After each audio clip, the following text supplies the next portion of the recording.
Welcome everybody to our session this evening. I recognise one or two faces, so apologies. This first presentation lasts about 10 minutes or so, and it'll be a repeat of the first presentation last night and on previous evenings.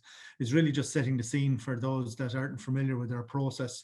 So it's just an overview of what is the development plan, what's the process involved in reviewing a development plan, and where are we at in that programme as things currently stand. I'll just quickly run through a series of slides. I think there are about 10 slides in total. So our public consultation is ongoing at the moment. The dates are there, 18th of June to the 30th of August. Sorry now, my slide is not moving forward as it should. Here we go. So what is a development plan? Well, the development plan is adopted typically every 6 years by the elected members of each local authority, and it sets out policies and objectives for the functional area of the local authority for at least the next 6-year period, and often well beyond that, because I suppose the choices that are made now in terms of where we invest in water services, in roads, in education and in housing, those decisions will have long-lasting consequences. So just about everything that we do as a local authority is governed and should be governed by our development plan. It's something that we use to assess third-party development proposals such as planning applications against. It's something that we rely on to support our own initiatives, and it's something that we're bound to try and achieve. And we have to do, after 2 years, a review to see, how we're getting on. We have to do a report to the members to say which objectives we've succeeded on, which ones we haven't, and why we haven't. So it's a medium to long-term blueprint for the economic and social development of the city and county.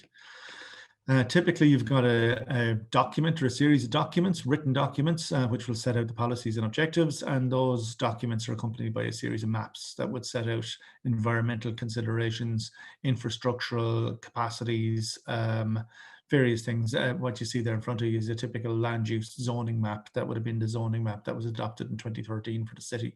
And that tells you what to expect in different locations around the city, whether it's industrial development, education, residential. So, people have a certain degree of certainty. And I suppose that's important in the development sector, and for people generally, that there's some degree of certainty as to what's going to happen. People making investment decisions want to know, the context within which they're making those decisions, and people setting up home and moving into an area, establishing a base for themselves and their families, they want to know what's going to happen across the road. So the development plan should give you that level of certainty. That's very important aspect of it. So it sits in our development plan, like every other local authority development plan, sits in a hierarchy of plans. We've got the National Planning Framework, which was adopted by government and covers the state as a whole. That was adopted in 2018. And then a year and a half later, the Regional Assembly published a regional spatial and economic strategy for the southern part of the country. There are 3 regions in the country for spatial planning purposes. We find ourselves in the southern region, so we're waiting for the Regional Assembly to give regional effect to the national policy. So once that's done, we then step in as a local authority to flesh that out further and to look at the detail of implementation and delivery across Waterford City and County. Also below the City and County Development Plan, there's another tier of local area plans. And once we have the City and County Development Plan in place, that's our next job of work. It's to look at plans for towns and other areas across the county that need to be more clearly defined in terms of what we're expecting to see there, both from private sector investment and what the private sector and the public should expect from the local authority over the next 5, 6, 10 years in each of those local areas.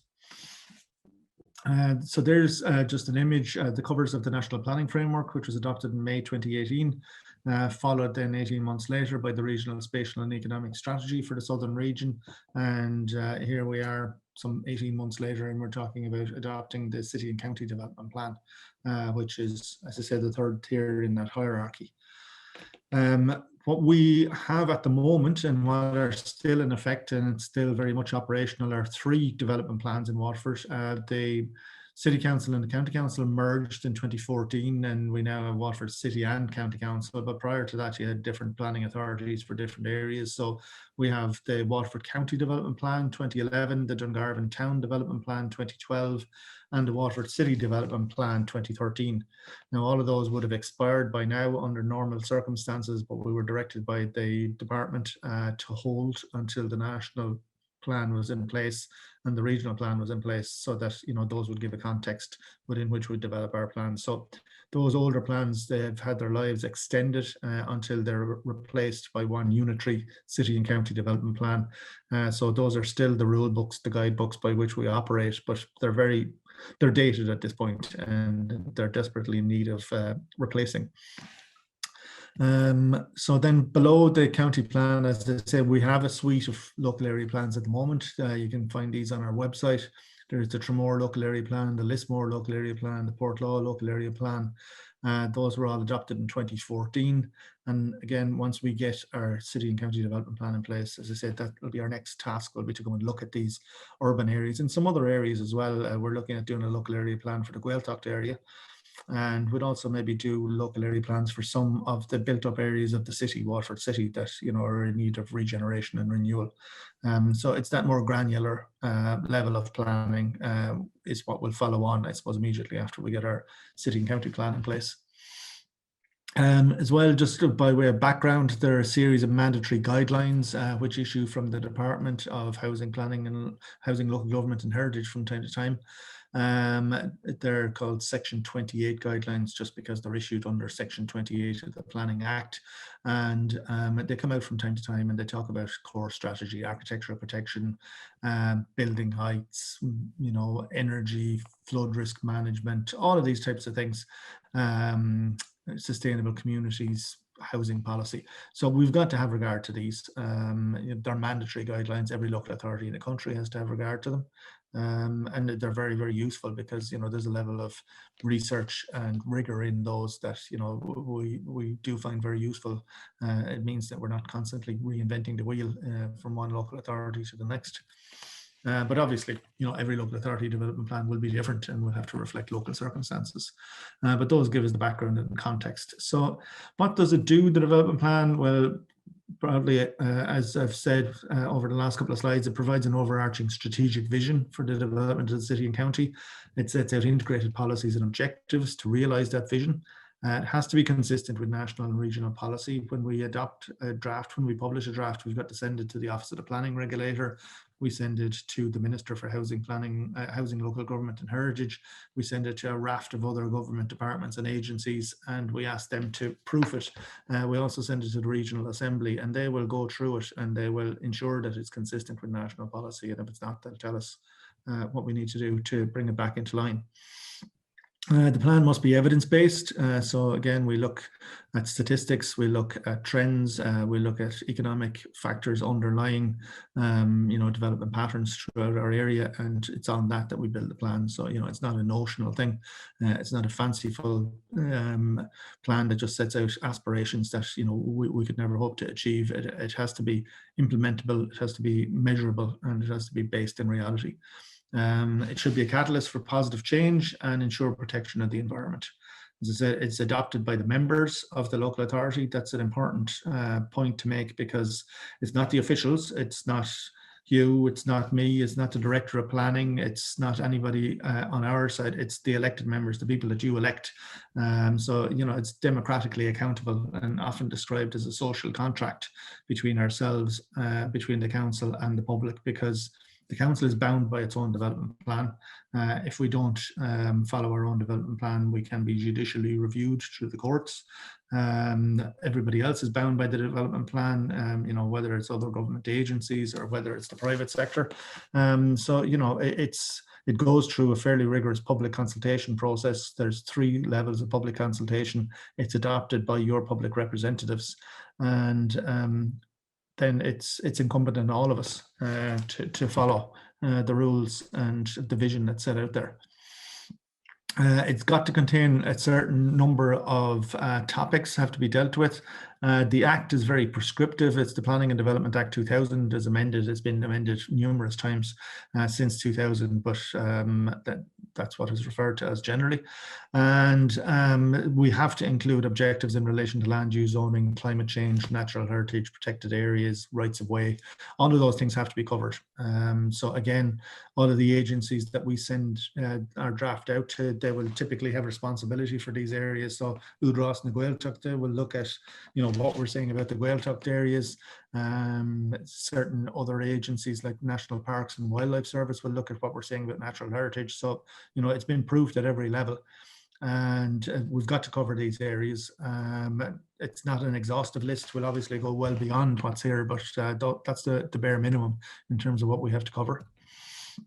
As I say, it's evidence-based. We look at quarterly household surveys. We look at employment, unemployment, CSO data. We've commissioned studies from Aero and Maynooth University to look at travel to work patterns and other demographic shifts and trends. So, that's all mapped. That's all available to us. And again, that's what we build the policy on.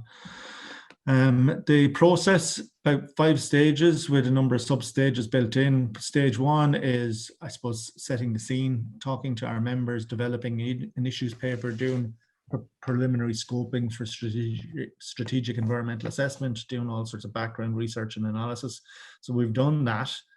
We produced an issues paper. That's stage 2. The preliminary consultation happened around the issues paper. We got a lot of feedback on that. What happens then, and what will happen after this public consultation and the next public consultation, is that all of your comments that you feed into us, as well as all the comments from the various government agencies, everybody who made a submission is listed in a report which is prepared by the planning department for the chief executive and presented to the members. So everybody that makes a submission, your submission is listed. The issues that you raise in your submissions are again listed, and then the chief executive has to comment on each one of those issues and has to make a recommendation to the members as to whether or not we should include a policy to deal with it, whether or not we should change the policy that we have at the moment, and if it's felt to be irrelevant or not appropriate, or maybe should be dealt with in another forum or in another strategy or in another plan, those sorts of comments will be made. So, any one of you that make a submission tonight or over the next number of weeks, you will see that submission reflected in the chief executive's report. So it's important that everybody makes a submission. So we've done that at the initial stage, where really we were just teasing out issues. We went back to the members with the report. The members then gave us a direction, said, well, okay, we've considered everything that you've said to us. We've considered everything that has been laid out in the submissions. We want you to move in this direction. These are the issues we want you to cover and to include. So we went away and then we drafted up a plan on their behalf, brought it back to them, had a lot of workshops, a lot of meetings with the members backwards and forwards over months and months until we got to the draft, which is currently on display, which the councillors were happy to put on display. Now, I would say it's a work in progress. It's a draft plan with the emphasis on the word draft. This is a public consultation and everybody expects that the draft will change. We hope we've done a good job. We hope that we've reflected the views of the public and our stakeholders and the members, but it's not a done deal. So we're here, our ears are open and our eyes are open, and as I say, anybody making a submission now will have that submission reported back to the members, and there will be a further round of public consultation then once we look at all of the amendments and a decision is made as to what changes are going to be made to the draft. Those changes have to go on display for a third round of public consultation, and that'll be towards the end of this year, maybe early next year. We'll have a round of public consultation around the changes that we're going to make with a view to the council then finally adopting a development plan around this time next year, and then that'll be the plan for 2022 to 2028. The public consultation is ongoing at the moment. I'm sure you're all well aware now at this stage. I'm sure that's how you find yourselves here this evening, but if you found the link some other way, we've got a portal, consult.waterfordcouncil.ie. All the documentation is up on that, all of the mapping, all of the volumes of material that make up the draft plan. There are numerous appendices, some of them quite lengthy, quite detailed, but it's all there.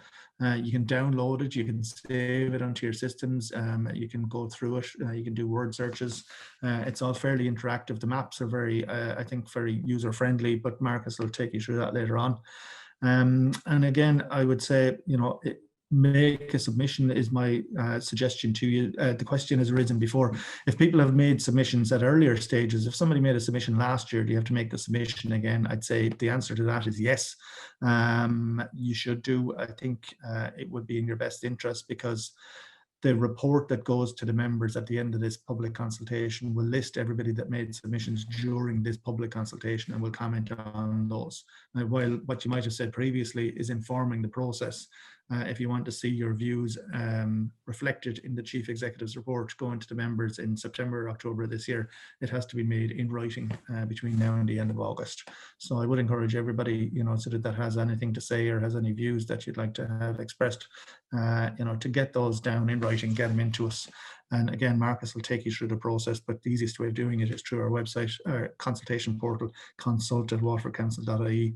It'll take you through the steps, and it's reasonably straightforward process. So that's it. I'll finish up there, and we're all on the line for the remainder of the meeting, so I'm free to answer any questions that might come up later on. Thanks very much, Liam. That was a really clear overview of the process, and also specifically how everyone's submission is regarded and considered and reported on. So thanks for that. Just to note there, while we're waiting for Hugh to share his slides, that the closing date is the 30th of August at 5 p.m. for submissions, but you can go into the consultation portal and start your submission at any time, and then you just come back and continue it, but make sure to press submit on that before 5 p.m. on the 30th of August. So thanks, Liam. Hugh, if you would like to come in and share your screen, then over to you. Thanks, Vanessa, and thanks, Liam. I'll just try and get this started here. Can you see that in slideshow? That's perfect. Mm-hmm. Yeah, well, as Liam said, we're in, and as Vanessa said, and as the whole process rolls on, we're in the middle of this consultation phase. So what we're trying to do really here is give idea as to if you have questions, or if you have an interest in placemaking, or whether that be at a county level or at a sort of more granular sort of local level. We'll just try and, my objective really tonight is just to try and identify and show where best to look into the draft plan and take a look at what our proposed draft policies and objectives are, and the sort of rationale behind them. So just in terms of placemaking, I suppose most of the chapters of the plan have identified a number of strategic policies which underpin, I suppose, the everyday sort of policy objectives and sort of operational policies that we have. But in terms of placemaking, I suppose what underpins all our thinking is the two main strategic objectives: to promote a diverse choice of places which are attractive, of high quality design, are centered on human scale and accessible to all, and these will act as the heart of every community across Waterford City and County. This will be achieved through strengthening sustainable connections between people and their place, promoting exemplary urban design, and indeed rural design, diversity of built form uses and outdoor spaces, resulting in positive social interactions, reduced carbon emissions, and greater opportunities for biodiversity. So it's important to remember that those are all sort of, and we'll touch on it during some of the slides, that the objective here is not to replicate the same type of development or the same sort of public realm or public place in say Kilmacthomas as you might try to provide in Portlaw. You're all well aware these places are different. They have their own individual characteristics, and I suppose the opportunity is there to build on those, and that's what our policies will be trying to achieve during the life of the development plan. It's worth noting as well that as I said, no two places are the same, and indeed to a certain extent a lot of what can be provided and what can be delivered and developed in different places depends on the size and scale of the place we're talking about. And I've just included a slide there that's also set out in the draft plan in chapter 8, which just looks at the different sort of elements, I suppose, of a place. So looking at the networks, the skills, the health, the social interactions, the environment, the commercial elements of it, the idea of justice and I suppose, in terms of how people interact with their places, and just looking at, I suppose, what we can anticipate maybe could be delivered in some of these places, based on size and scale. So that wheel is, in fact, to me, you've probably seen it before. It's not new to us. We robbed it, I think, from the National Planning Framework. And it's used elsewhere, so it's one of those I suppose charts that tries to explain a concept, make it so. So just if you want to have a look at that, and it's all really, I suppose, around trying to manage expectations about maybe what we as a local authority might be able to provide, say in terms of environment, or in terms of I suppose social facilities, for instance. If you look at that social quadrant there, or sector, you're looking at everything from museums and galleries in down to local sort of play areas and such. And I suppose we try and tailor what budgets I suppose we have as a local authority to try and fit those sort of that scale of development across all our different settlements. So it's just some way of sort of putting a rationale behind the provision of services, both commercial and otherwise. But in terms of a strategic policy, then we have a number of them, I suppose, that again that sit between those strategic aims and the operational policy objectives that we've set out in the plan, and they're really that through community engagement, and it's something, community engagement, I suppose, is something we need to stress here, that places, 10 years ago, if you talk to somebody about public realm and places, really the buzzwords would have been derived from an architectural dictionary, or indeed a landscape dictionary about places and material finishes and all the rest. But really, I suppose what has crept into the dialogue and indeed has crept into placemaking as a principle is the whole idea of community engagement, and designing places for people, who live and operate and function every day in a particular place. So I suppose knowing they're the key stakeholders that know what needs to be provided where and how, and it's very important that engagement takes place. So it's so again, just through community engagement, develop a network of distinct places which are resilient, safe, attractive, adaptable, and stimulating, which promote sustainable transport modes and which are universally accessible to all, which enhance the opportunity for social interaction and which reflect and respect the diversity of each community. Develop the 10-minute city neighbourhood concept to ensure our cities and towns are sustainable, livable, and based primarily on the needs of the broader community. So looking at how we link people with places, how we link homes and residences with with shops, with schools, with business premises, with employment locations, and trying to ensure that the distance between A to B is achievable in that sort of 10-minute, sort of 15-minute bracket. So and ideally through sustainable active modes. And finally, then to enshrine placemaking in all developments across the city and county, to create socially sustainable communities and environments. So all our policy objectives are really focusing around 4 main areas. And these are set out in chapter 8. So looking at how sociable a place is, so how the community interacts with itself, and different elements of a community interact or don't, as the case may be. Uses and activities. So looking at looking at fun activities. What's useful, what's indigenous, what's celebratory or sustainable in terms of all those different sort of retail or whatever. Looking at comfort and image, how people about where they're their own place and how it looks, how welcoming it is and how safe it is. Access and linkages, really, again focusing on that 10-minute neighbourhood concept.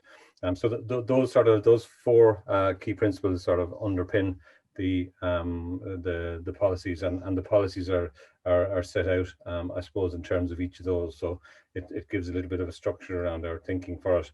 But if we just look closely at those, Again, I suppose, as we said, some of the 4 main principles really are derived from some of the national policy objectives, the NPOs in the National Planning Framework.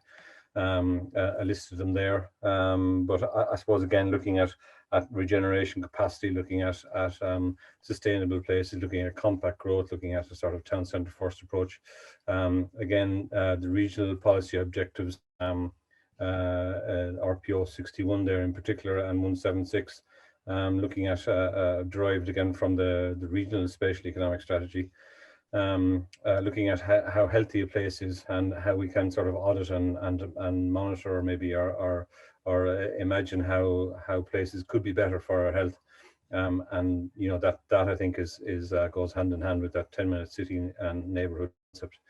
Looking at active land management, regeneration opportunities, and a means of reverting in all our centres, not just our urban ones.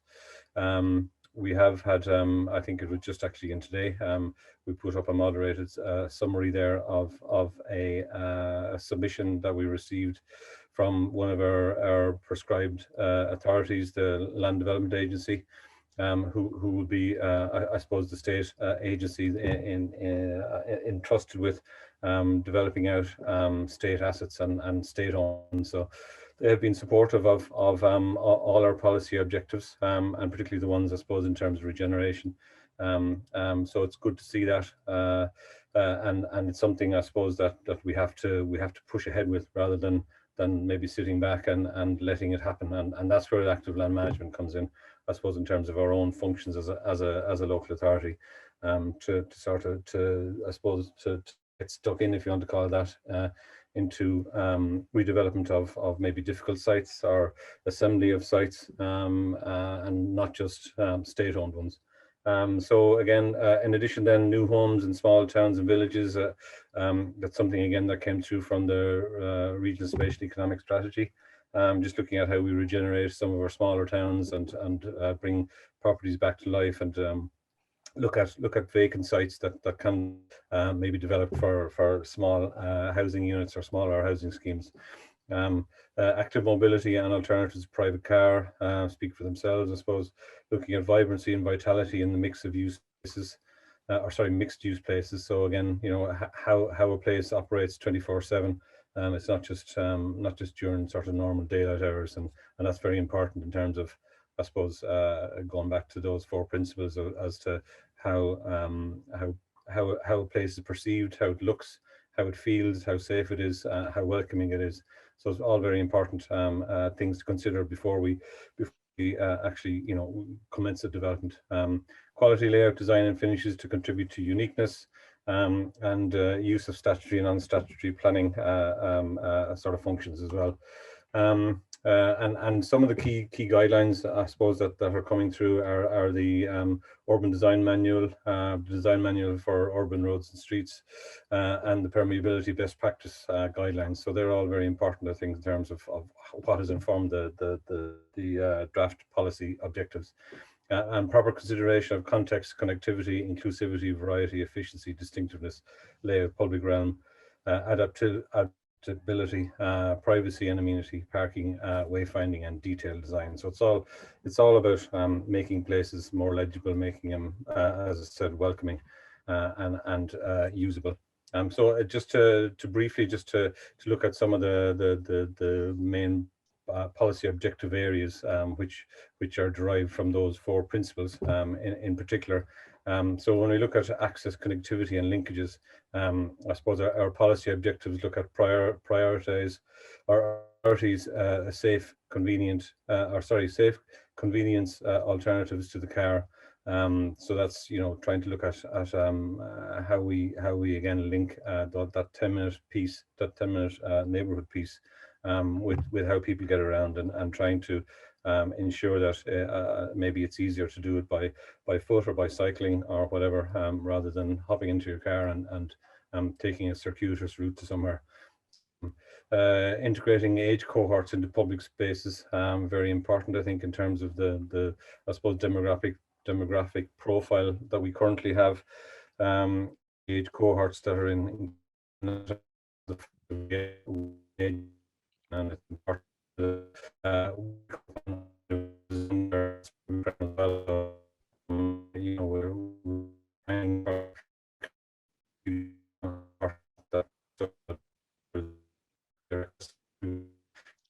and actually in Sorry, Hugh, you're a little bit garbled. I wonder if you might turn off your video. It might help your connection.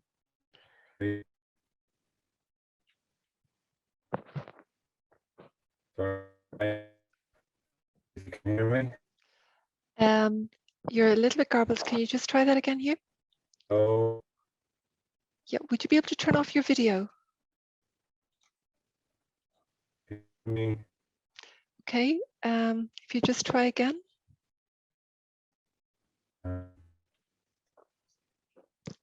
Hello. I'm afraid we can't hear you, Hugh. What we might do is, if it's okay with you, if your Wi-Fi might improve shortly, we could pass on to Marcus and come back to you for the rest of your presentation, if that would work. Yeah,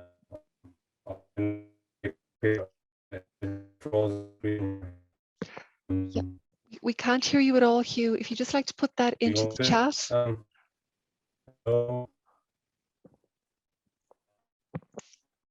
Okay, sorry, Hugh. Thanks. We'll come back to Hugh. Unfortunately, his connection isn't great there, and we'll hand over to Marcus, and hopefully we'll get Hugh back once his connection improves. So thanks to Hugh for taking us that far, and we'll hand over now to Marcus, who's going to give us an overview of how you can get involved in making a submission using the consultation portal. So Marcus, thanks very much. Over to you. Yeah, thanks, Vanessa. I presume everybody can hear me okay, yeah? Yes. Right, so Vanessa said I'll just give you a quick overview of how to use our consultation portal. So basically you would go to the home address, consultwaterfordcouncil.ie. I'm sure you've probably looked at it already, or anybody that has tuned in to the other nights is familiar with this presentation as well. It can be navigated also from our own Waterford City and County Council website, if you're looking for it that way. So this will get you into our first homepage. Here's where you'd register as a new user, which is important to do if you want to make a submission on the plan. So once you're registered, this is where you can click in and make your submission. So I can talk you through a little bit of that as well. So basically, once you click on your homepage, you click on the icon. And sorry, I have a few tabs open here now at the top rather than doing it, I suppose, live-ish, just in case of Wi-Fi issues. But so that will bring you into our menu page, where on the left side you'll see all the information about the draft plan, and when it's on public display until the 30th of August, where it's in public display, and how you can have your say as well. So online, as I said, by registering, where you can make a submission and submit drawings, etc. Or in writing as well. We'd probably prefer you to do it through the portal, as it kind of helps us to group submissions and collate them a bit better. And again, it kind of it's kind of, I suppose, we'd be uploading your written submissions anyway, so I suppose maybe we're probably trying to move toward a more of an online platform. So as you scroll down, you'll see, look, we have a video included as well, so you can just click on that and that will walk you through everything. There's a 7-minute video on how to register and make a submission as well, so it's kind of a step-by-step thing. On the right hand side here, you can see we've already received 17 submissions.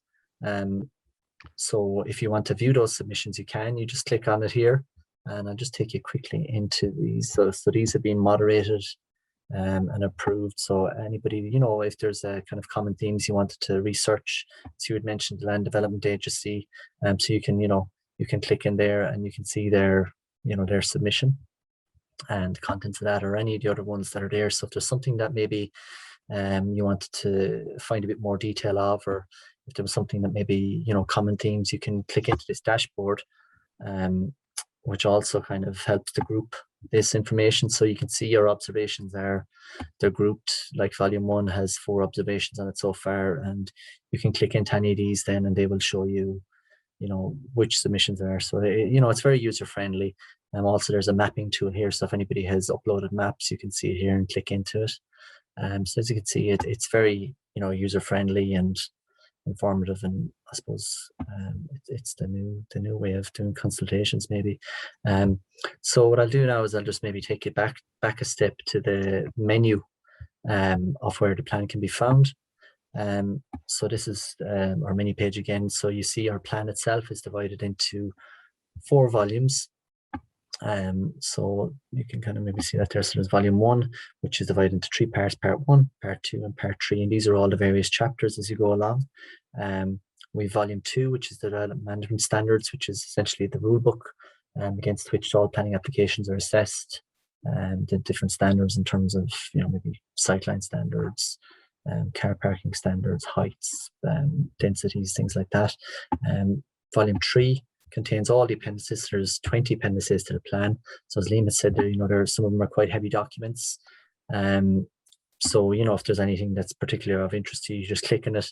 You can download it to your PC and, do your word searches, print it out, whatever you need to do with it. So they're all there as well. There's our map section. I'll come back to that in a minute. And again, there's our environmental reports, which are, the strategic flood risk assessment, the strategic environmental assessment, or the ACA it's called, and the appropriate assessment report. So all those appendices are there for you to read. So we say, for example, if, for tonight, we're probably talking about placemaking. So you wanted to maybe click on your placemaking chapter. So that would bring you into this little page here, where it gives you an overview of the chapter, of what you was talking about, and then you can download it to your PC. Again, the same applies for, let's say, Appendix 2, which is, on any of the appendixes, which I've said, so this is your specific development objectives. So again, this will contain a table that sets out specific objectives for the city and the county, so you can click on that. So again, it's kind of a case of, it's all very, everything is there for you to peruse and to download. And it's very user friendly, very simple. I'll show you just briefly our mapping tools now, our story maps that we've produced. So there's 6 sets of maps, and each of those maps has various different kind of maps built into it. So I'll just take you through a couple of them quickly. Our settlement and zoning map is here. So what that is, and once you've clicked into that, it lands you on our, I suppose, the home page again, which shows there's the hierarchy map, the settlement boundaries, land use zoning and flood zone, and then specific development objectives. So you click on this, and that will bring us to your next page, which is like where all the maps are found. So you can shortcut to any of these as you go along, but I'll just kind of scroll down through it briefly. So you have, as I said, there's all those maps are here. So resettlement hierarchy of the county, represented of your settlement strategy, your core strategy. So you can zoom in on any of these areas, and you'll see your own local village or town there anyway. So you'll see where it is, and you'll, I suppose, maybe compare that against the core strategy to see where your settlement lies. As you scroll down, I suppose maybe the smaller settlements, we haven't zoned them specifically. What we've done is we've kind of put an envelope around them effectively, which is the development boundary for that area. So we're just showing Kilmarnock Thomas. So I mean, any proposal would be assessed against the development management standards within that parcel, village parcel, rather than having a specific zoning, because sometimes it can restrict developments in maybe more rural areas or smaller settlements. Here are some of the functions as well we've identified in some of the villages. Again, you can zoom in and zoom out of any of these areas to pull it across to find where exactly your own settlement is. So I'll keep going now to the zoning map. Sorry, no. There's Tallow again. It's a similar map we have. The built envelope. So now we have our zoning and flood mapping. So this brings us into Dungarvan just as a default, but again, it can be navigated to the city or wherever you want. So you can, if you want to zoom in on any particular parcel of land, you can do that. pull it and find out what, sorry, let's pull this out of the way. Find the specific zoning. You have your table here with your GZTs of the different types of zonings. Again, once you know, if you were to click into any of these areas here, for example, you know, it'll come up, that's a mixed use area in Dungarvan, and it'll give you, you know, a definition of what that is and the categories, and you can zoom into that area as well. So I'll just continue a little bit further down. Then you'll have your flood mapping will overlay onto this. So that'll give you your flood zones where, you know, I suppose areas would be precluded from certain types of development. Flood zones A and B. And again, there's our specific development objectives maps, which you was talking about earlier on as well. So I mean, you can, you know, pull these into whatever area you're concerned with and see what the specific development objectives are for that settlement. And again, at the end, we have here a combined map, I suppose, of everything. You know, if you wanted to look at that as well. So another mapping one we have here, sorry, I'll just bring it back to here, is your transport map. So we have them here, so your transport map, built heritage, natural heritage. So I'll just go through your transport map and built heritage, and we'll hand back over to the Q&A. So again, this is your transport section, which is 4 story maps. Your transport objectives, recreational routes, overlaid with land use zoning and airport mapping as well. So this will bring a of transport objectives for the, you know, the city and surrounding area. Again, you can, you know, zoom into what part of the city or county you're concerned with. And once you kind of come down a little bit further, then this will overlay with our recreational routes we've identified as well. And again, this is back in then with our land use zoning. So it's all very interactive, very user friendly, very, you know, I suppose easy to follow, hopefully. There's our Waterford airport mapping as well. And then we have a combined map of the overall county. So again, we'd encourage you to kind of maybe go in, have a look around. And if there's any issues or any problems, you know, you can bring us up. We're there to answer your queries, or send us an email or whatever, and we can hopefully, you know, come back to you and talk you through it. There's our built heritage map again. Look, we have our protected structures, our architectural conservation areas, and I've just kind of had up here our combined maps. So I mean, if you want to click into, go down through more here, so click in, just say for example on this box here, and that will give us a, sorry, I have to pull up the map slightly. That's a protected structure in Ritz in Tremor. So, you know, there's all this information is just there for you to, I suppose, to engage with. It's probably a bit easier to follow than your old-fashioned book of maps or whatever, but you know, it's something that we're very kind of, you know, we're delighted to get out there to people, and we're you know, the reception has been very good so far, and hopefully this will follow through into our submissions that we receive on foot of it. So I suppose what I'll kind of tie up with it is to say, you know, to make your submission. You know, we welcome as many submissions as we can get. As Liam had said, this is how it becomes your plan. Any submission we receive will be responded to in the format of the Chief Executive's report, which goes into the council chamber and is adopted or amended by the councillors. So we, you know, every submission is, you know, is addressed and summarised, and, you know, if there are things that we can, you know, amend or make better, you know, we'll certainly take those into consideration. So yeah, we'd welcome you to do that. So what I'll do is I'll just hand back over now to Vanessa, and we get the Q&A started. So thanks very much. Great, thanks very much, Marcus. A very clear overview, and thanks to everyone for putting in questions so far. Before we hand back over to Hugh, who hopefully now has an improved connection, and maybe you could start sharing your screen. There's just one question that you might be able to answer there, Marcus, on the maps, and that's just from Ronan asking if there are also printable versions of the maps available, or could these be made available if needed? Sorry, now. Okay. Yes, there are. We have produced hard copies of the maps, and they can be made available if you want to email us directly. If there's a particular area I suppose we've probably tried to cut down the printing as much as possible.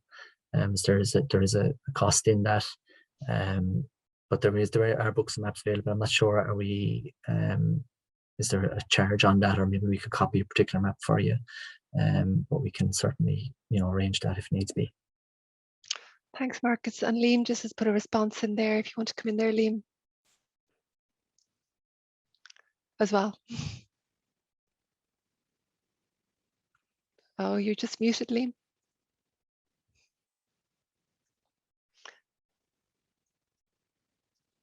Okay, so just while Liam is unmuting, he's just said that, yes, they have also saved the maps as PDF files as well.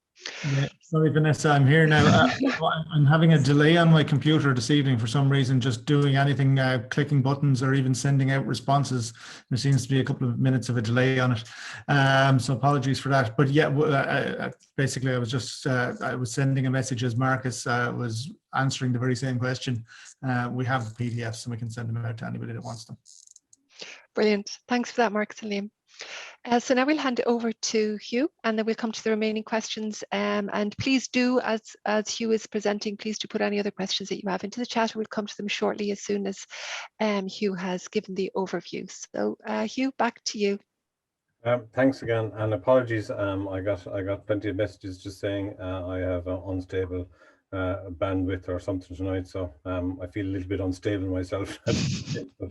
If you can bear with me, I'm going to leave the video off just in case, just to try and save a little bit of space for the presentation. So I'm not sure where I dropped out, but I'm just going to start again, I think, on principle number 1. Just going back to that wheel diagram that we had at the start, or the second one that we had, outlining the I suppose those 4 principles, and looking at access, connectivity, and linkages. Our policies are based, are sort of focusing on a few key items. The first one being to prioritize safe, convenient alternatives to the private car. And that's I think important in terms of, I suppose, as I mentioned in one of the earlier slides, that sort of health and well-being sort of audit of a place, and how it maybe makes people to be a little bit more active in terms of its layout and its design. Integrating age cohorts into public spaces, very important, I suppose, and given the fact that we have an aging population. And it's, I suppose, the general consensus, I think, is that, that if older persons can mix with younger persons, and indeed that, looking into a broader sort of social mix, I think it's good for our place and good for our community. So it's important that, I suppose, that third point, that universal design, informs all of our designs and all of our layouts in terms of both public and private spaces and buildings. So it's something that we need to, encompass or incorporate into our own, civil works, and ensure that private developers do likewise to our development management function as a planning authority. Looking at a hierarchy of streets and places to promote legibility and permeability, so that it's easy for people to navigate their way around, and people sort of maybe look at the idea of having landmark buildings and maybe tree-lined areas, or having desire lines that work across public open space areas. It's all important that our places are legible and understandable, and if they can be, it's like any issue. It's like a computer program, and some of the platforms for our public consultation webinars, some of them are more easy to use than others. They're just more user friendly. So I think that's what we will be trying to achieve, is getting that hierarchy of places to promote that and make it very understandable for the users. Regional policy objective 176, as I said earlier, that access and connectivity is focusing around the 10-minute neighborhood sort of concept. And again, in every instance, or in every settlement, or in every location, neighborhood or whatever, that 10 minutes may not be 10 minutes, it might be 15 minutes, but I think we're in the space where we need to try and I suppose ensure that our spaces and our places are more connected by means of I suppose sustainable transport modes, and places and buildings to be welcoming to all. I think that sort of speaks for itself. Oh God, I'm frozen here again. I can't believe it. I don't know. I'll just give it a minute to see if that goes down there, guys. Sorry about this. If not, I'll go back into. I'll just go out. If you bear with me, I'm going to stop sharing this, and I'm just going to go back into a different presentation mode here, and see if I can just do this. See what happens. I'm just going to see if I can manage this somewhere or other. So sorry now. I'm trying not have us looking at each other. You can see that now, Hugh. Yeah. Okay. I'm just going to scoot on to the next slide here, which is number 2. Looking at principle number 2, again, image, comfort and safety, how we feel about our places and how they look, what they're like to use, how safe are they. And again, you know, the underpinning those policy objectives is the idea of having compact, high quality designs to support local public transport and services. So that public transport has to be a viable alternative. So to I suppose to private car use. You know, to a certain extent, you know, the service provider has a body of work to do around that. But I think our priority in terms of our street layouts, our junction alignments, our, you know, the idea of using you know, signalized junctions as opposed to roundabouts, looking at how we traffic calm around our compact design. That sort of, you know, compact in terms of building reduces the, I suppose, the usable space for streets, and that, you know, squeezes a little bit in terms of the amount of traffic that can use those streets. So it's important that I think we, you know, that we have that sort of concept before we start looking at designing in new areas for neighborhoods. Incorporation of the natural environment, the climate, I suppose. The orientation and built features, the architecture that might be particular to an area. Again, the whole idea of the image of that area and what makes it distinctive somewhere else. We don't want to create areas that are overly similar. We want places to be a little bit different. We want them to be legible. And we want people, I suppose, the local communities to have a little bit of pride about what makes their area different than anywhere else. And it's important, I suppose, that we engage in that sort of discussion and discourse. And as Liam said earlier, we will have a number of local area plans, statutory local area plans that we will be preparing. So we're required to do some of those under the Act.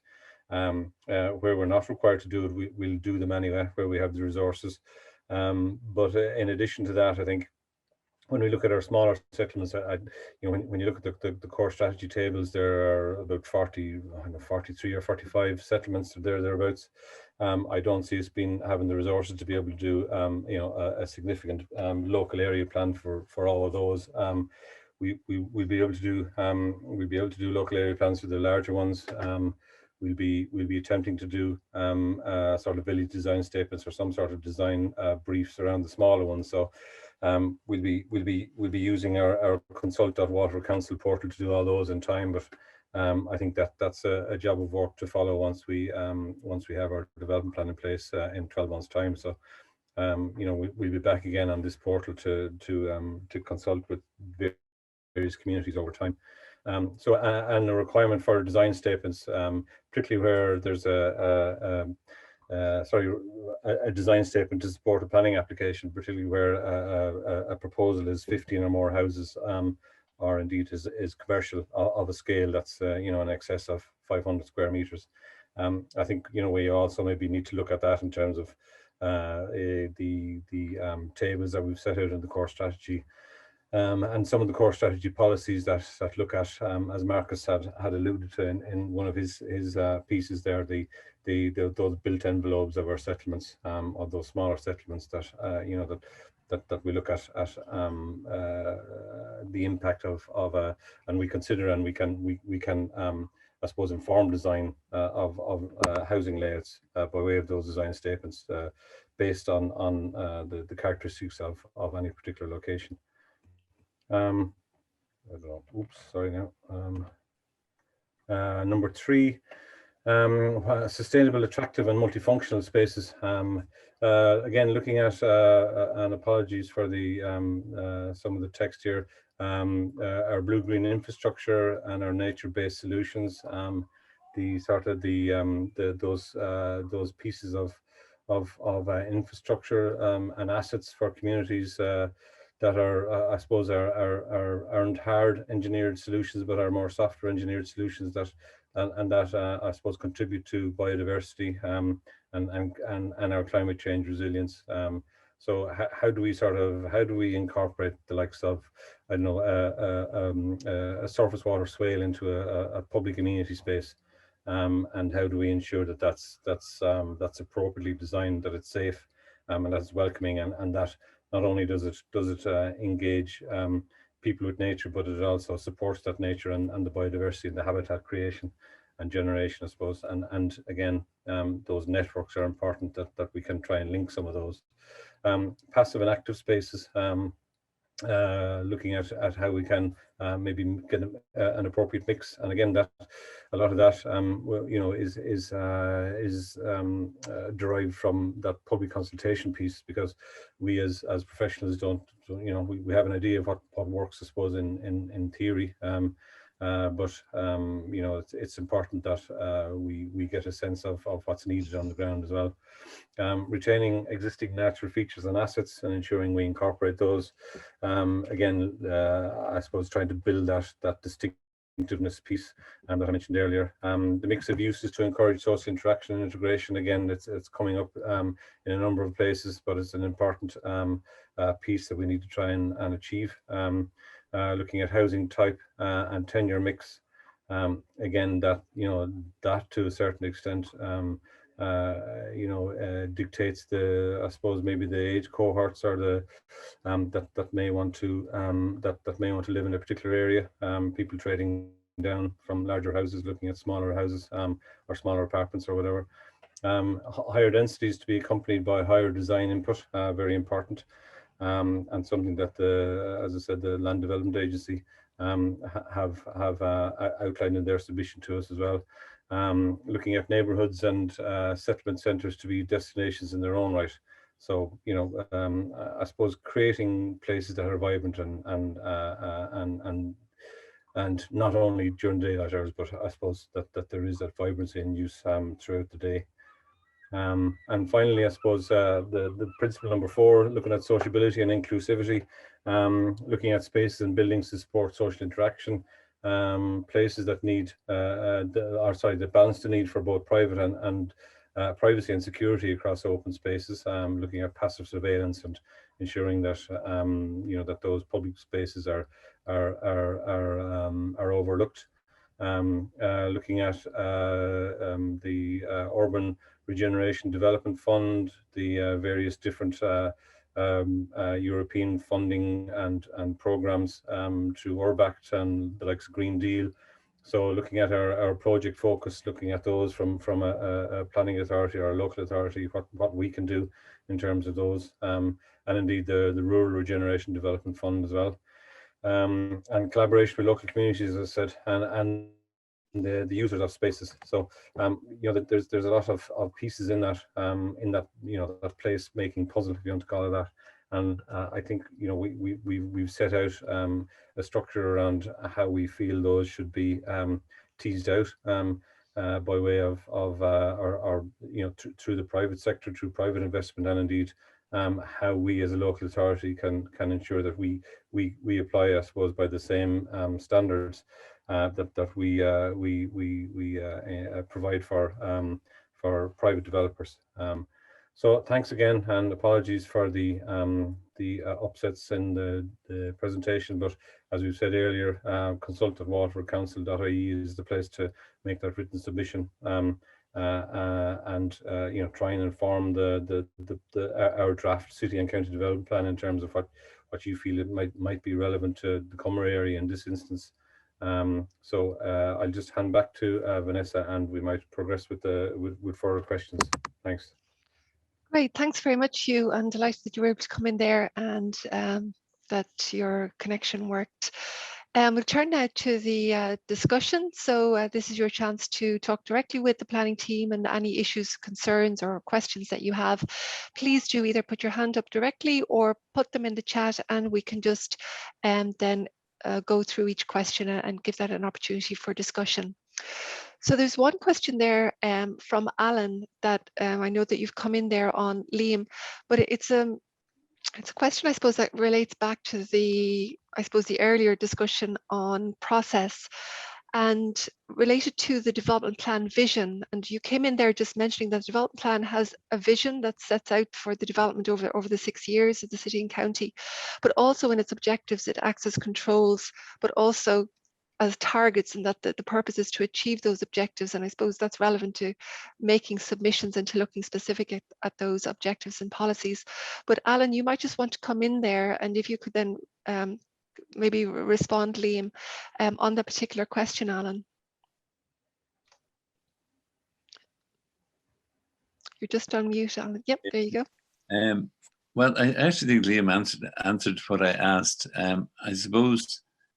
I suppose no local authority can fully get to everything over the 5 or 6 years, get to everything in their development plan.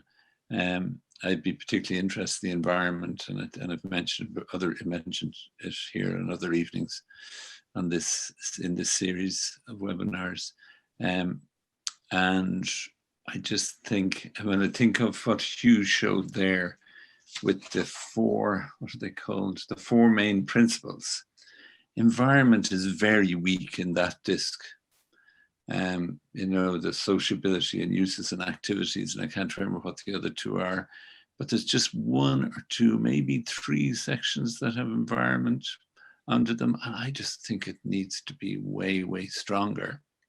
And then what I asked about the development plan was, well, the development plan needs to be way stronger then in relation to the environment.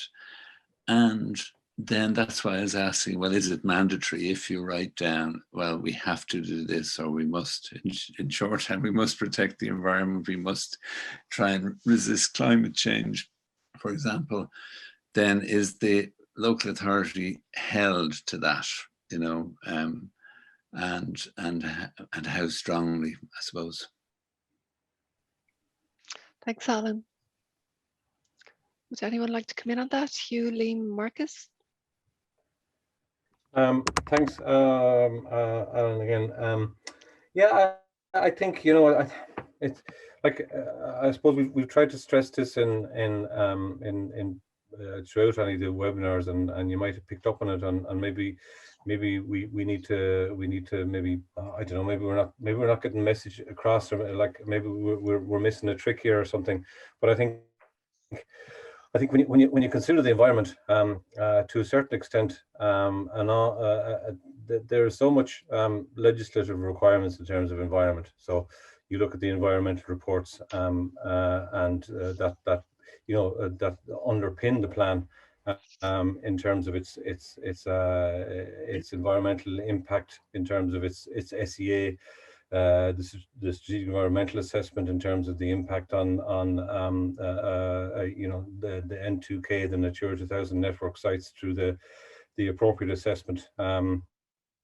Those 2 documents alone, I suppose, do an awful lot in terms of trying to, I won't say tick the box, because it's not what we're trying to do, but I suppose maybe we leave a little bit too much to those. But I think, I think when we, and we've sort of said it before, that you can't, it's like climate change, it's like environment, you can't, placemaking is little the same. I don't think you can pin each of them or any of them into one particular chapter in the plan. And what we've tried to do, I suppose, is ensure that we've had due regard to those particular components throughout the document.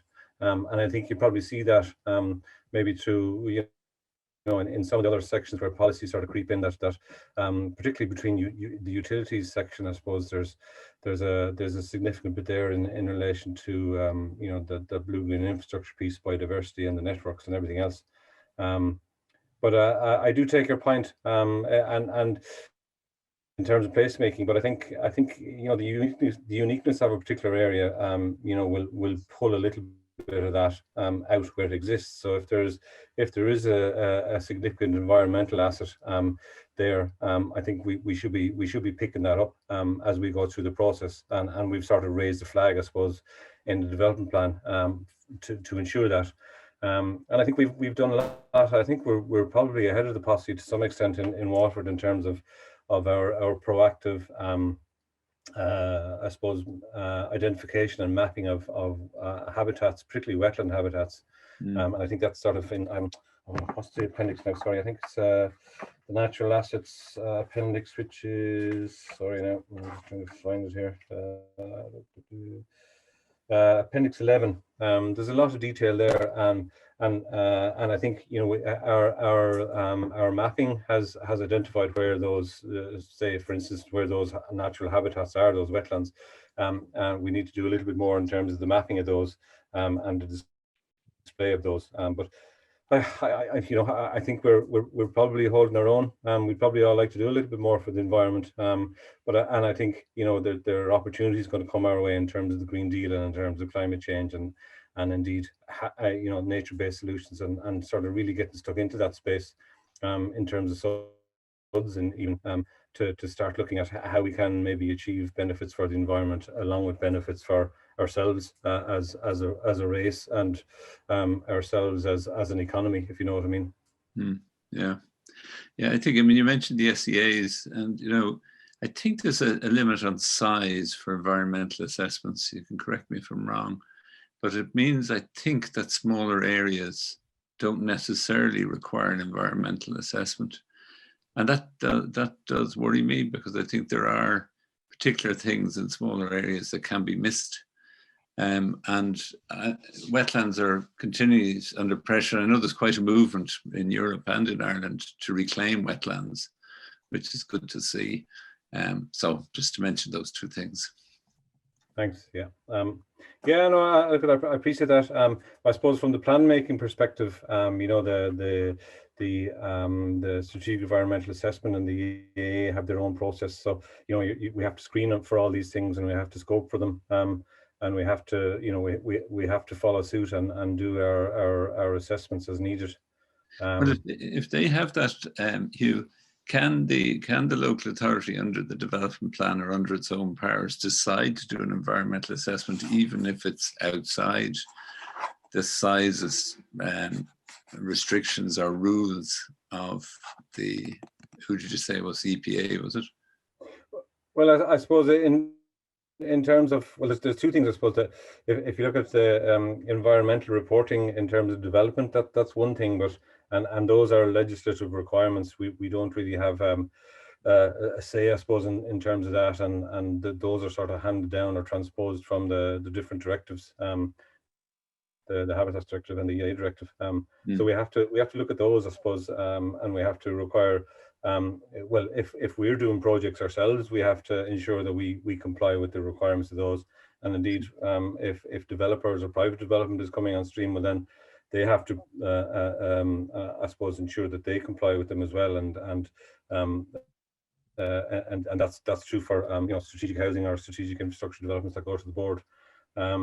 But in terms of the plan and policy making, I think, you know, that's a little bit more open for interpretation. But I think you know, the processes are there, and to ensure that we do undertake the different stages of those assessments, those environmental assessments, the SEA and the AA. And I think, you know, I think certainly the planning profession is behind ensuring that we don't try and shortchange those, and that we ensure that what we should be doing, that we do, if you know what I mean. Yeah. Thanks. Okay, thanks very much, Alan and Hugh. Rita, you had a comment that you just wanted to come in related to Alan's question there and communities of life. Would you like to come in on that? Thanks, Vanessa. Yeah, it was just maybe to broaden, you know, it's really important that we think of communities for people, but also if it was possible to broaden it. It's not something I came up with, but Charles Eisenstein, he's an author, he has this idea of communities of life. And like without the biodiversity and the environment, you know, our lives are compromised, if you like, and will be increasingly. So we're interdependent. And I just wondered, you know, I know the development plan is so prescribed by, you know, the legal provisions, I suppose, but if there's nothing to legally stop you trying out things, you know, can you insert little ideas, you know, just the idea there that might give some, oh, there's a name for it, I know, legally, but it's just where you put something in that almost plants a seed. It's like rights for nature, I think, falls into something like that, you know, where you're just elevating something. And, you know, if there's nothing to stop you putting in such an idea or a concept or somewhere, that's really it. Rita? Sorry, yeah, I think, yeah, look, this is what the consultation is about.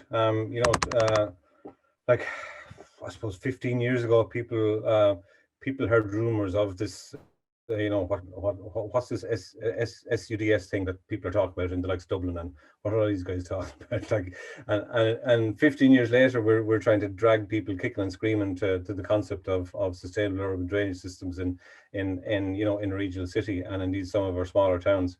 The concept might have sort of maybe got a little bit of traction, and you know, but it's the engineered solution is what's been touted in 90% of the cases, I would suggest. But I think, you know, it's the same, Rita, for what you're suggesting, is that we need to start the discussion around some of these ideas, and try and get people around the table and get people thinking about it. So again, you know, this is the opportunity to maybe try and augment what we've put into the draft policies by what, you know, what some ideas you might be having yourself, and everybody, for that instance. Yeah, thanks, Hugh. Yeah, and it's maybe, you know, other people might have other ideas of something that would, you know, elevate the state of nature, and the fact that we're all interconnected and interdependent. There might be another term somebody come up with. Yeah, thanks, Vanessa. Thanks, Rita. I might just go back to Liam then. Just when we started out this conversation, there was just the focusing on the development plan vision, and you did put in some comments there, Liam, just explaining about the objectives and the policies and so on. Could you just clarify as well the role of the objectives in terms of planning applications when they come in, just so it's very clear what the development plan is and its scope and its role? Yeah, well, just in relation to planning applications, all planning applications are assessed against the development plan, as well as against national and regional policy and, I suppose, local circumstances. But in the first instance, we'll go to the development plan. We'll look to see, you know, is the land. So if somebody's applying for planning permission, for instance, to build 20 houses at a particular location, the first thing we want to know is the land zoned for housing purposes? What service commitments are there in the area? And then we look at the standards that would apply, such as garden sizes, separation distances, open space, car parking, all these type of things. So we'll go down through a checklist effectively to make sure that the development complies with our development plan. If it doesn't comply with our development plan, it's what's termed a material contravention of the development plan. Now, usually that's a reason for refusal. We can't grant planning permission for something that materially contravenes the development plan unless we go through a very specific process that's laid out in the legislation. And that's, I suppose, to make sure that our own development plan doesn't stand in our way if something comes along that is too good to pass up. So say, for instance, somebody came along with an economic proposal for Waterford City and County that was going to involve 450 jobs, and we just hadn't foreseen it, and we hadn't made provision for it, and we hadn't zoned the land for it.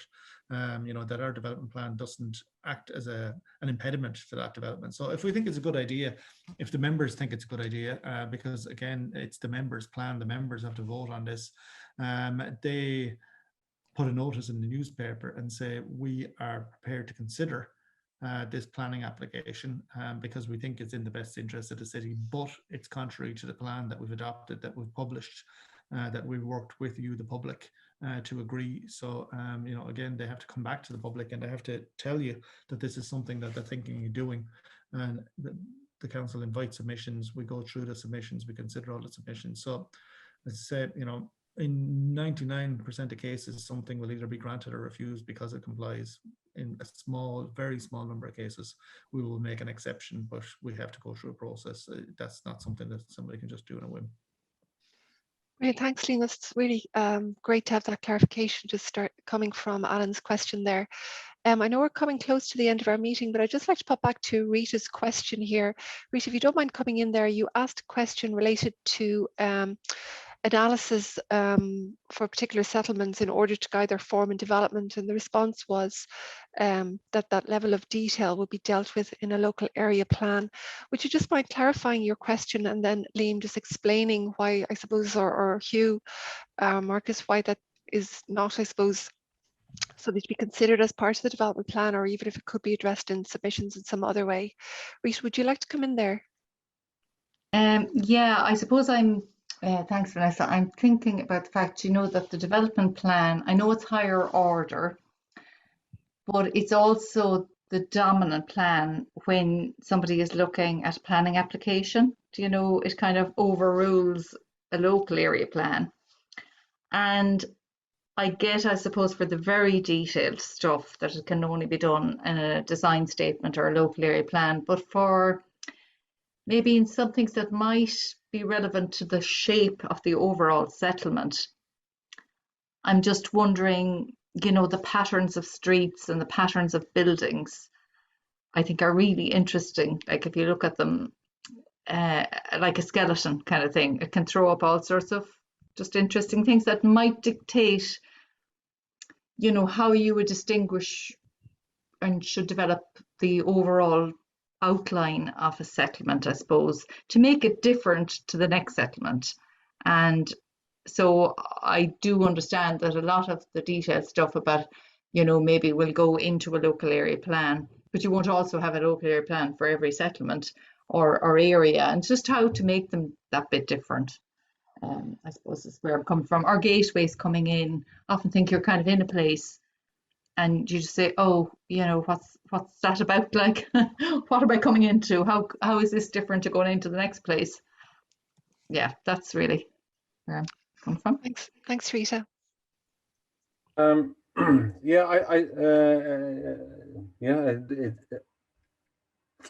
we have, I suppose, without doing you know, a significant amount of research, and without having a team of people to try and you know, research you know, historic maps and that, we have, I suppose, developed additional architectural conservation areas, particularly, I suppose, in terms of our built heritage.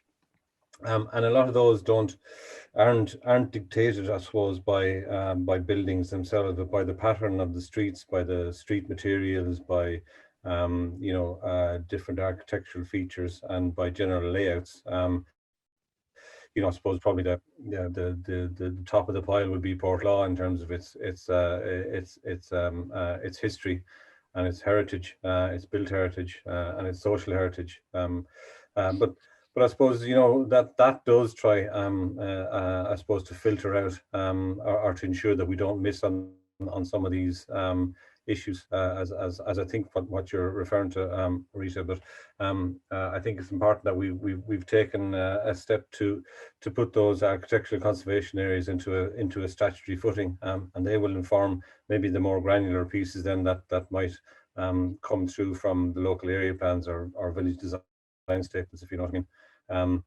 But you know, I think, you know, the uniqueness of every different settlement, you know, poses challenges to us in terms of trying to identify that uniqueness. And you know, as I said in some of the other meetings, I think, or the webinars, that you know, the local area plan process, or indeed whether it's the local planning process, for lack of a better term, whether that's for a village design statement or just a general design statement or whatever, that it's not the end result that's the important piece. It's as much the process you go through to get there, and that's based on that public consultation and engagement, and that sort of brings forward the issues that you're talking about, and maybe some of the information that supports us in trying to underpin maybe a local policy that's built around locally derived information.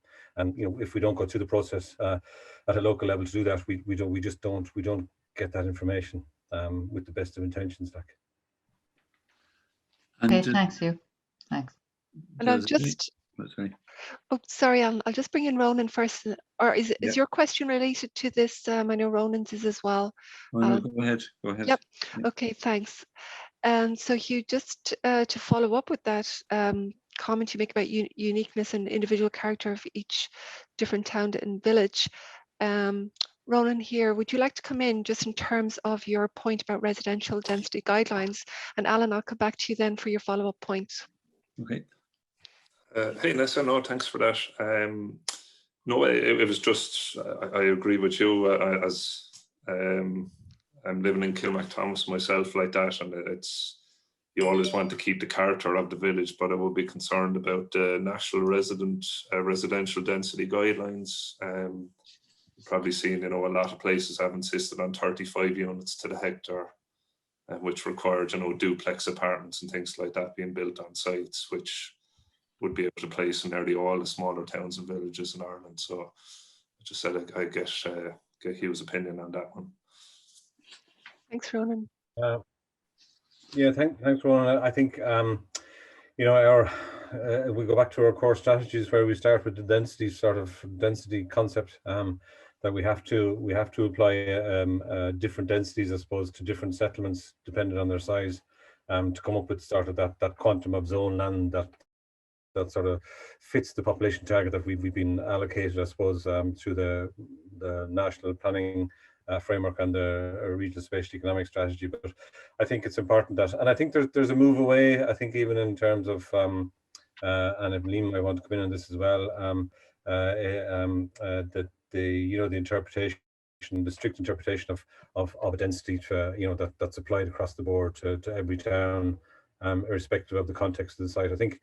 I think there's a little bit of a shift away from strict adherence to that sort of concept, to have due regard to the context, built, natural and otherwise, and the location, in terms of what's its nearest neighbours, and what's achievable on the site.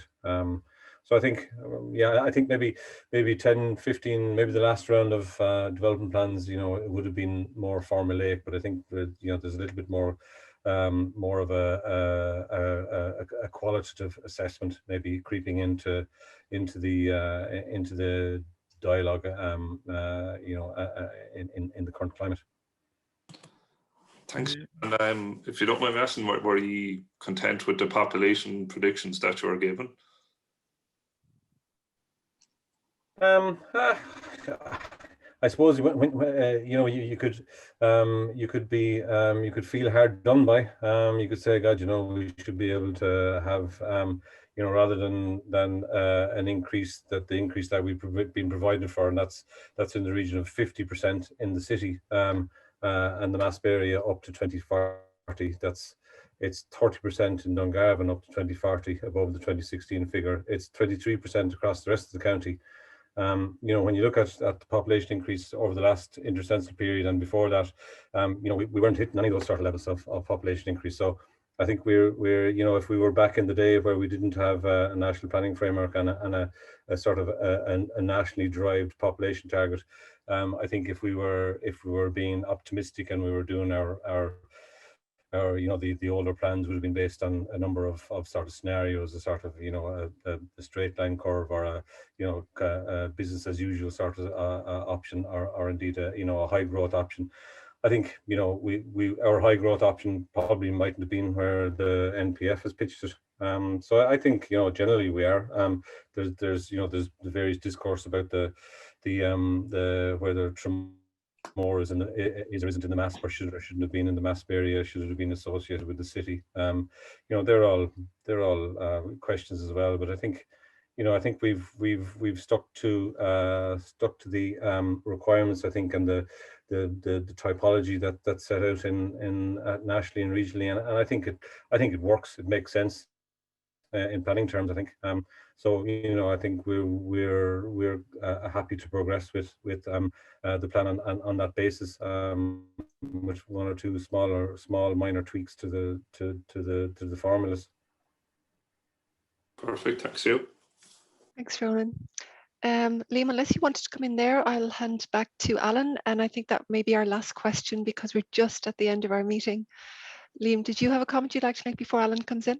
Yeah, I just say in relation to residential densities, I think it was probably Board Penala that were interpreting guidelines very, very strictly. That's where at least we saw the difficulty arising. And I think the sector as well, the house building sector and the construction sector found that they were being forced into situations where they were applying for developments that they knew the market really wasn't asking for. And they knew maybe that the local authority wasn't really all that keen on, but the board seemed to be insisting on certain minimum densities. But I think the department have clarified their position in relation to this recently in a circular to all local authorities and to the board to say it's not a one-size-fits-all scenario. And I think they're encouraging us as local authorities to define areas for high density, medium density and lower density development. And then, you know, so that will guide decisions of the local authority and ultimately on Board Penala in the event of an appeal. But I suppose a lot of the strategic housing developments that were causing problems in this area, they'll be coming back to the local authorities next year.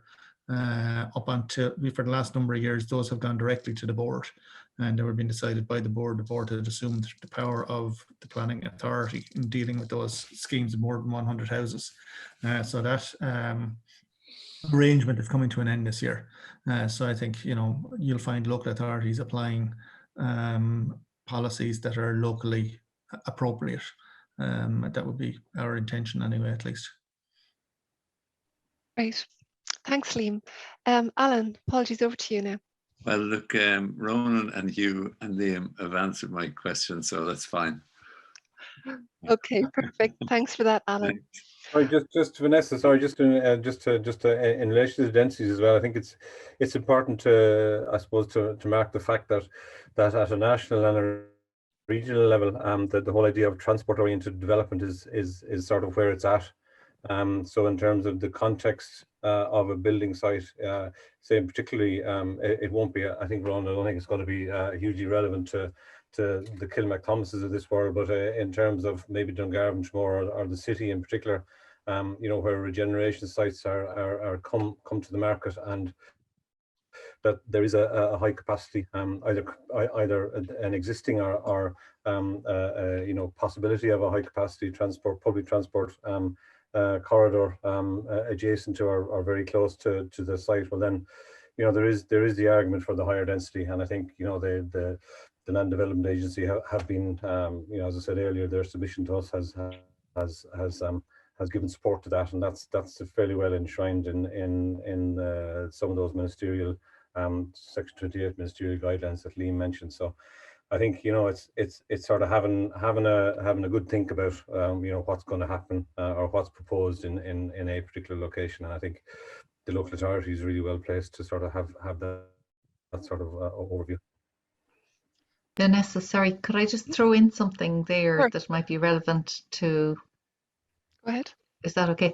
Yeah, it's just, you know, with apartments, and Board Penala have been very keen on apartments as an answer to density, that there's a Chartered Surveyors Institute, is it? I think they're a report from maybe 2009 or something like that. But they were saying that there's a massive problem with underfunding of sinking funds for apartments. I don't know, is it about 25% had sufficient funding? And it's like that is just totally not integrated with the continued emphasis, even though I'm delighted to hear that they've rethought it, you know, but it's, anyway, it was just to bring that up, that hasn't, I don't know what the situation is now, but certainly that report is up on the Chartered Surveyors Institute, whatever website, and you know, it's like this just hasn't been integrated. So anyway, thanks very much. Thanks. Thanks, Rita. Yeah, I think that's something certainly we'll be having a look at to see what's appropriate to local circumstances. Again, before I came to work in Waterford, I worked in Kildare, and Kildare would have had a significant number of strategic housing development applications. And we found that in almost all of those, people were putting in duplexes and apartment units on their plans to get their density levels up, to get the scheme through Board Penala without any intention of building them, really. They were always in phase 3 of the development. You know, you build your more traditional house types at the start, and then maybe revise your proposals before you get to the apartments and the duplexes, because in an awful lot of instances, you know, the market wasn't prepared to sell, to buy, to occupy those at the numbers that were being proposed. Now, there is a market for apartments, and we do need to move away from, I suppose, traditional building patterns, and we need to increase density, and we need to look at more sustainable ways of using land. But I think, you know, it can't be a one-size-fits-all situation. Thanks. And I think as well, and if you look at the appendices, we did a little bit of work, I suppose, just to background work on the city southwest neighbourhood, sort of the Kilbarry, Ballybeg area, and how that might be built out in block form, you know, with a reasonably higher density. And then, you know, when you look at you know, if you look at the likes of Adamstown or any of the sort of those sort of higher density low rise, if you want to call them that, schemes, you know, you know, you're not moving too far away from your standard semi-D in terms of size and scale and layout. There's just you know, it's just looking at how you might achieve that higher density within the same sort of block footprint. And if you can get, you know, if you have a significant size scheme, as Liam said, that they'll be coming back to local authority next year. And if you can, you know, if you can add an additional 5 or 6 units per block, you know, you're not long about getting your density up. So I think, you know, I think it's achievable. I think it's and I think, you know, even if you look at some of the schemes that are being built around the city, those densities are getting up there, and probably getting up to a level that, you know, is probably appropriate, and the market is able to produce them. So maybe you know, Waterford is unique in terms of its scale and size, and in terms of the you know, the marketability of some of these schemes. So it's an interesting time maybe to see what other private developers come into the market here, from outside, I suppose, the immediate area as well, and start to build, and what can be built viably and economically. Thanks, Hugh. Thanks very much, Hugh, and thanks everyone for all of your engagement this evening. It's certainly an interesting topic, and one that we could keep talking about for another couple of hours. But I'll close out now, and in doing so, hand over to Liam McGree, who will just tie up the session. And just to let you know that we are here again, so if you do have any more outstanding questions, tomorrow's session will also again focus on local placemaking, and this time with a focus on Dungarvan and the Lismore Municipal District. So thanks again, and we might see some of you tomorrow again. Thank you. Liam, over to you. Yeah, well, it's just to thank each of you for coming on this evening and giving this so much time and consideration. And, you know, it's been a great conversation. We've had a lot of good conversations over the last 2 weeks, but the consultation is running through until the end of the month. We wanted to get these webinars done around now, so that gave people time, I suppose, to put their submissions together and to think about the issues that they want to raise.